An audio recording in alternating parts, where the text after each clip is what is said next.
¿Por qué? Un momentito. ¿Por qué no se puede hacer? Yo me voy a quedar un momentito antes, fíjense. ¿Debería dimitir el fiscal general del Estado cuando dos magistrados que han entrado, solo dos, a los que hemos llamado, han entrado en este programa? Uno, Joaquín Bosch, que muestra sus dudas. Y otro, José Antonio Martín Pallín, que es un magistrado emérito del Tribunal Supremo que no dice que tenga dudas, sino que dice que esta instrucción es muy preocupante. Entonces, no es que se esté criticando por parte de fiscales, por parte de periodistas, por parte del gobierno, si queremos, es que hay gente que dentro de la judicatura pone en duda este auto del juez que va a llevarnos a un escenario que es histórico. Y es que si todo va según lo que quiere este magistrado instructor, Daniel, el fiscal general del Estado acabaría sentado en el banquillo. Vamos con uno de los principales asuntos del día. El fiscal general del Estado está a un paso de sentarse en el banquillo. El juez Hurtado lo ha procesado junto a la fiscal provincial de Madrid por la filtración de un correo del abogado de la pareja de Díaz Ayuso en el que reconoce 2 delitos fiscales. Irma.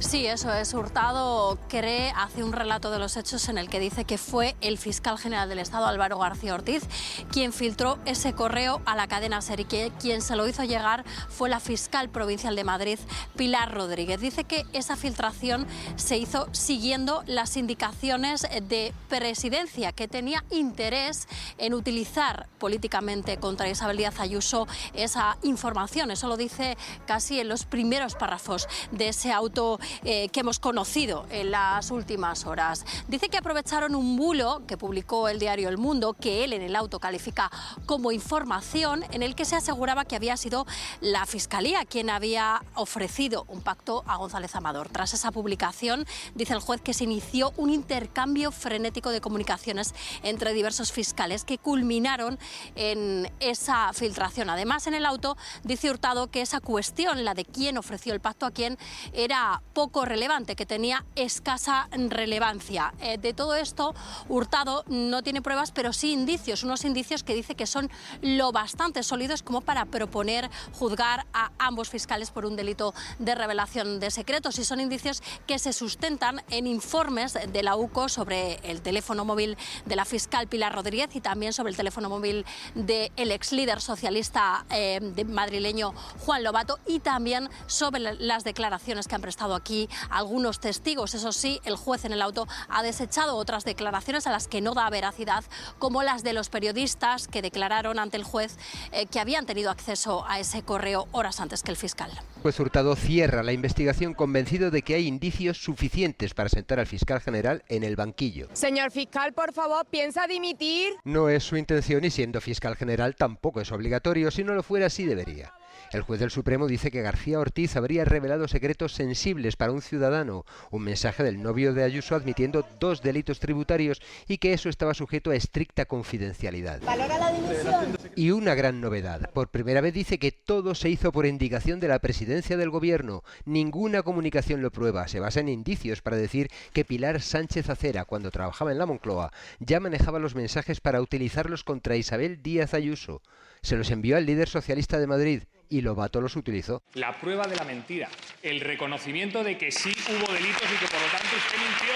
Y aunque lo aclaró, Toda la información llegó por los medios de comunicación y nunca por la Fiscalía General del Estado. ni este ni otros testimonios exculpatorios han sacado al juez de afirmar que el fiscal general pone en entredicho el prestigio de la institución. Y procesa también a la fiscal provincial, la que envió los correos a García Ortiz. Sostiene que ella sabía que se iban a difundir para desmentir lo que Miguel Ángel Rodríguez filtró al mundo, que era la Fiscalía quien quería pactar con el novio de Ayuso. El fiscal general insiste en que luchar contra ese bulo y defender la verdad están muy cerca de sentarlo en el banquillo. Acaba de llegar a plato Ignacio Jurado. Muy buenos días. Hola, buenos días. Y vamos a incorporar también la voz de Joaquín Bosch, magistrado. Muy buenos días, Joaquín. Hola Silvia, buenos días. ¿Tú qué opinas de este auto del juez en el que dice que el fiscal general del Estado recibió la indicación de Presidencia de Gobierno de filtrar ese correo, aunque no aporta ninguna prueba para lo que sostiene? Hay algunas cuestiones de este auto que yo creo que son problemáticas jurídicamente, y una de ellas es esta, porque además todos los jueces de instrucción hemos dictado miles de autos de este tipo, de procedimiento abreviado, y hay un apartado del auto que es muy importante, que es la descripción de los hechos punibles, que es la parte central. Lo primero que se ve Y empieza así, ¿no? A raíz de indicaciones recibidas desde Presidencia del Gobierno, dice que el fiscal se habría activado para cometer una serie de delitos. Claro, es una afirmación, creo que estaremos de acuerdo, de extrema gravedad.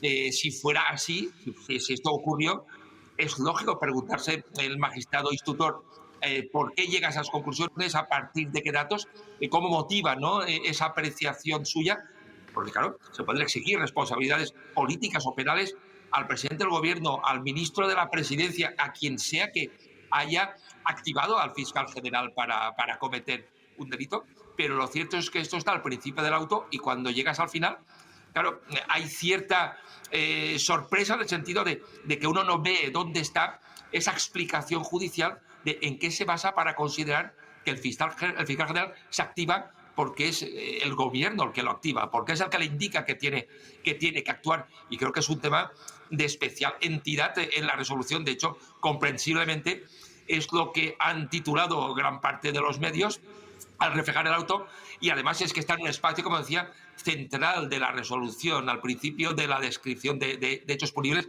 y yo creo que es discutible jurídicamente una aseveración de semejante envergadura si luego no tiene un apoyo concreto en datos, en elementos de prueba. En esta situación, el Gobierno no solo mantiene su confianza en el fiscal general del Estado, sino que, después de que el Supremo le haya procesado, sino que también defienden que es sostenible que siga en su cargo y, de hecho, descartan que dimita como pide la oposición. Confianza plena desde el Ejecutivo. Desde luego el Gobierno, entre los fiscales y los defraudadores confesos, está con los fiscales que persiguen el delito. Eso sin ninguna duda. Félix Bolaños, que se encontraba con el fiscal general cuando se conoció la noticia de su procesamiento, describe como ejemplar su actuación. Nada que ver con la postura de Feijóo, que asegura en sus redes que es el momento de que Álvaro García Ortiz se vaya, acogiéndose a la parte del auto en el que el juez hace referencia a que presumiblemente el fiscal recibía órdenes de presidencia. A lo que Óscar Puente contestaba con esta pregunta: ¿quién daba las órdenes?, haciendo hincapié en que no existen pruebas, pero los populares insisten y piden explicaciones a Sánchez. Dada la gravedad de esta afirmación, el presidente del Gobierno no puede seguir escondido. Desde Sumar, sin embargo, creen que todo sigue una clara estrategia. Lo que se intenta aquí tapar es la posible corrupción del entorno de la señora Díaz Ayuso. Podemos piensan que se podría haber evitado llegar hasta aquí. Eso es lawfare y es la consecuencia de no haberles parado los pies a tiempo. Y en Vox tienen clara su postura. Si nosotros tuviéramos un fiscal general procesado por revelación de secretos, no duraba ni medio nanosegundo. Por ahora, Álvaro García Ortiz continúa en silencio y no valoraría la opción de dimitir. Joaquín, claro, hay periodistas que han dicho, no, si nosotros teníamos toda esa información mucho antes de que se enterase el fiscal general del Estado que existía. Sería tan fácil como llevar a estos periodistas por falso testimonio delante de un juez. Pero claro, si se confirma que esos periodistas han dicho la verdad, entonces se desmontaría automáticamente la causa contra el fiscal general del Estado, ¿no? Efectivamente, estos son todos los aspectos jurídicamente cuestionables de la resolución, porque el secreto implica desvelar algo que no se conoce antes. Si ya el secreto circulaba entre los periodistas y estos han aportado elementos de acreditación de que ya existía un reconocimiento de culpa, es mucho más objetable que se pueda acusar al fiscal general de haber filtrado algo que ya era conocido por los periodistas. En todo caso, Silvia, yo, por aclarar algunas de las cuestiones que están saliendo, yo estoy de acuerdo en que desde el Gobierno, en concreto, haría falta más contención, más prudencia institucional a la hora de no arremeter contra el Poder Judicial, pero es lógico que se puedan hacer valoraciones jurídicas. Por poner un ejemplo, en su momento el juez instructor consideró que González Amador no tenía que declarar como denunciante. Muchos juristas de este país pensamos que eso era una decisión incorrecta, porque era una manifestación muy relevante la que podía hacer. Y fue así, declaró, y evidentemente su declaración fue bastante importante. El juez instructor decidió que no declaraba y la sala de apelación revocó su decisión. Con lo cual, quiero decir que lo que haga un magistrado instructor puede ser objeto de valoración. No se trata de descalificar a la persona, al juez, sino de analizar la resolución concreta. Y en esta resolución concreta hay también otras cuestiones que yo creo que pueden ser opinables jurídicamente y están poniéndose sobre la mesa. el juez instructor reprocha el borrado de los mensajes, reprocha que García Ortiz no contestase a sus preguntas, pero es que en el proceso penal el investigado no está obligado a demostrar su inocencia, él no tiene que demostrar nada, no tiene que aportar ningún mensaje, no tiene que contestar a ninguna pregunta, puede incluso guardar silencio absoluto. Es la investigación, la instrucción, la que debe conseguir elementos indiciarios para que el asunto vaya a juicio. De que alguien no declare o borre un mensaje, no se puede colegir automáticamente que filtró unos correos. Al mismo tiempo, el hecho de que tuviera los correos en su poder, que es el elemento central realmente de la resolución, lo que viene a decir el juez instructor es que él tenía esos correos y, por tanto, pudo haberlos filtrado. Pero tampoco hay una relación de causalidad que uno tenga unos correos con que los haya filtrado, porque a esos correos tenían acceso decenas de personas. Y creo que desde una perspectiva jurídica ahí está, digamos, el elemento más débil de la incoación de procedimiento abreviado. Que no haya acreditación indiciaria de que el fiscal general hablara con periodistas, les enviara mensaje, conspirara de alguna manera. Todo lo que hay son sospechas, conjeturas de que pudo haberlo hecho, pero francamente, yo creo que estaremos todos de acuerdo en eso sí, en que sería deseable que para llevar por primera vez en un hecho sin precedentes a un fiscal general al banquillo, tendría que haber elementos clarísimos de que ha podido cometer un delito, sin duda ninguna. Ojalá fuera así. En un tema tan relevante, que haya dudas razonables, yo creo que eso no es positivo, y más en un contexto de choque institucional entre el Gobierno y el Supremo y el Gobierno, con fuerte polarización política, y de hecho el asunto arranca de un caso abiertamente politizado, como era el que afectaba a la pareja de la presidenta de la Comunidad de Madrid. Miren, están detallándonos los autos nuestra compañera Irma Frigenti, experta en tribunales. Contamos también con el magistrado Joaquín Bosch y vamos a incorporar otra voz autorizada, que es la de José Antonio Martín Pallín, magistrado emérito del Tribunal Supremo y exfiscal del Tribunal Supremo. José Antonio, muy buenos días. Hola, buenos días, Silvia.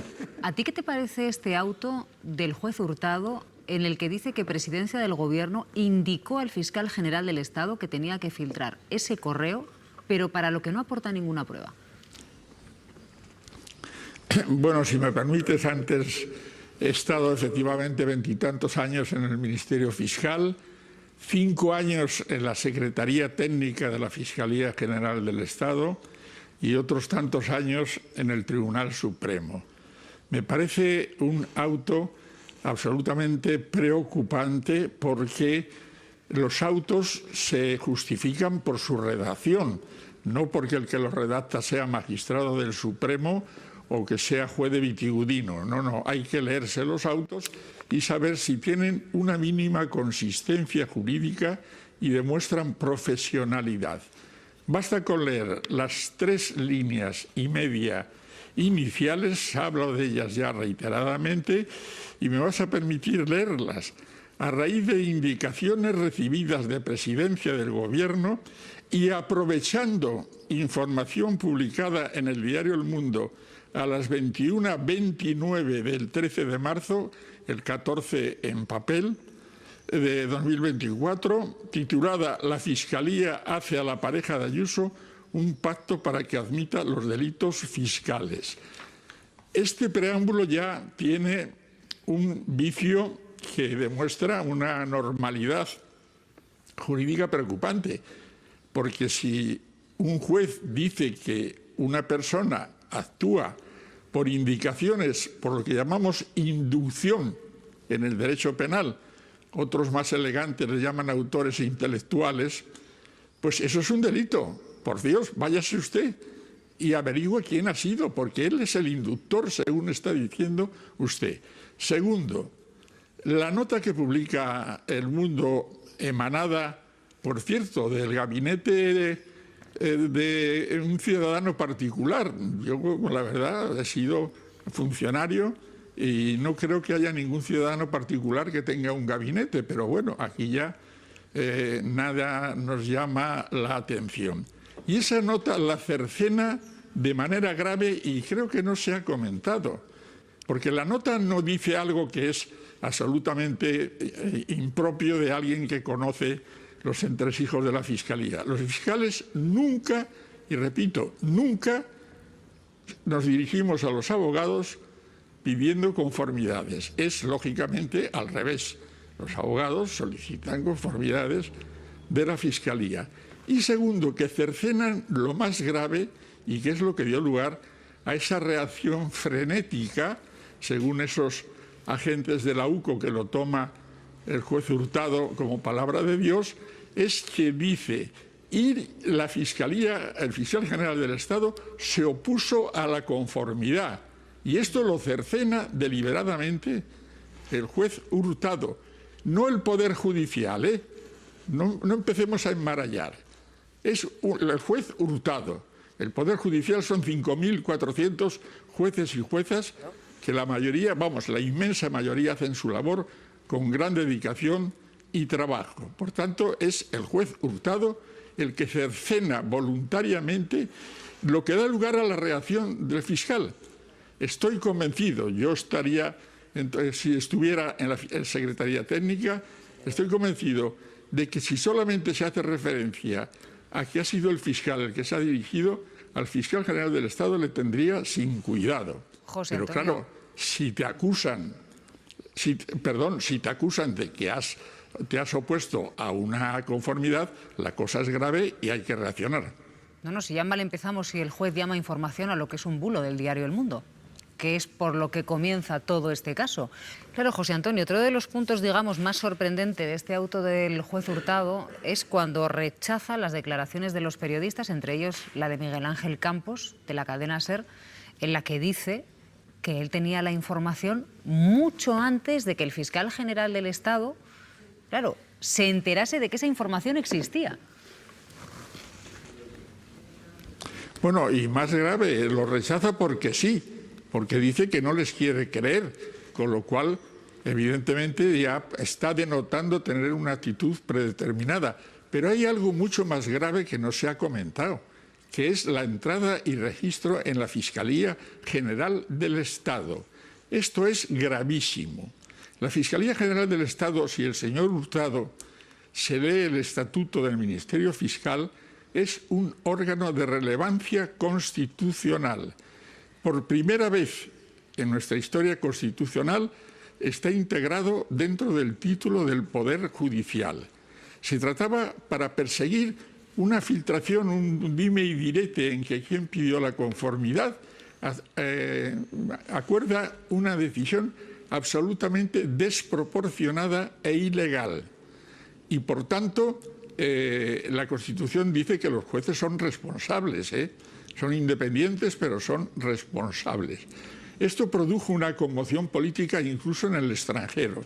Yo lo he leído en periódicos extranjeros. Claro, si tú lees que la policía entra 10 horas en la Fiscalía General del Estado, esto es una cosa gravísima. Y nadie se ha alterado en este país. Nadie ha comentado absolutamente nada sobre este extremo.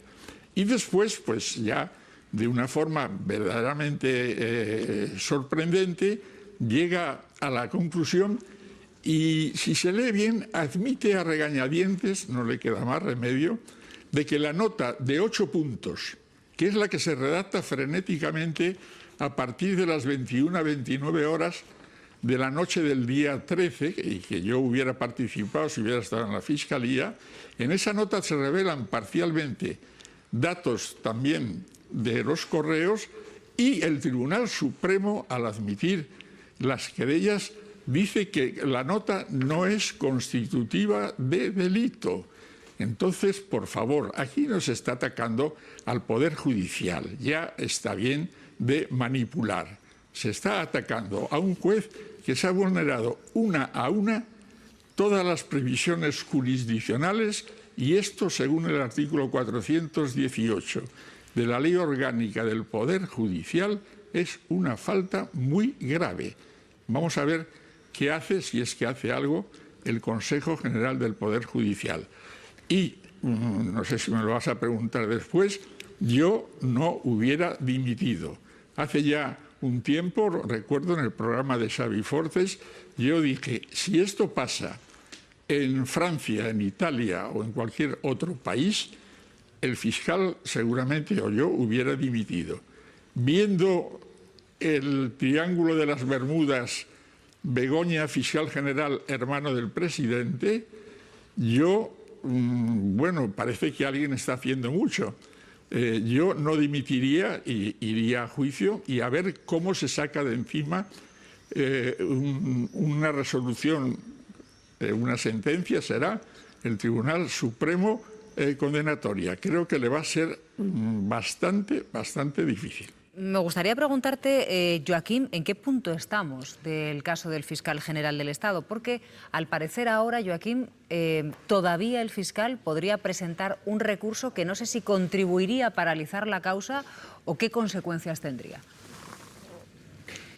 Ahora mismo la resolución puede ser recurrida en reforma ante el propio juez instructor y también en apelación ante la sala formada por magistrados ya distintos, y este sería en principio el último recurso. Si la sala de apelación desestimara dicho recurso, ya el asunto iría a juicio necesariamente, pero la sala hipotéticamente también podría acordar el archivo de la causa. A la vista de los precedentes, aunque es cierto que la sala ha revocado algunas decisiones del magistrado instructor, como he dicho, revocó su decisión de no citar a declarar a González Amador, pero también es cierto que en líneas generales, de manera a mi juicio también discutible jurídicamente, ha avalado las tesis esenciales del magistrado instructor, con lo cual parece probable que el asunto vaya a acabar con el que García Ortiz comparecería como acusado. ¿Por qué? Un momentito. ¿Por qué no se puede hacer? Yo me voy a quedar un momentito antes, fíjense. ¿Debería dimitir el fiscal general del Estado cuando dos magistrados que han entrado, solo dos, a los que hemos llamado, han entrado en este programa? Uno, Joaquín Bosch, que muestra sus dudas, y otro, José Antonio Martín Pallín, que es un magistrado emérito del Tribunal Supremo, que no dice que tenga dudas, sino que dice que esta instrucción es muy preocupante. Entonces, no es que se esté criticando por parte de fiscales, por parte de periodistas, por parte del gobierno, si queremos, es que hay gente que dentro de la judicatura pone en duda este auto del juez, que va a llevarnos a un escenario que es histórico. Y es que si todo va según lo que quiere este magistrado instructor, Daniel, el fiscal general del Estado acabaría sentado en el banquillo.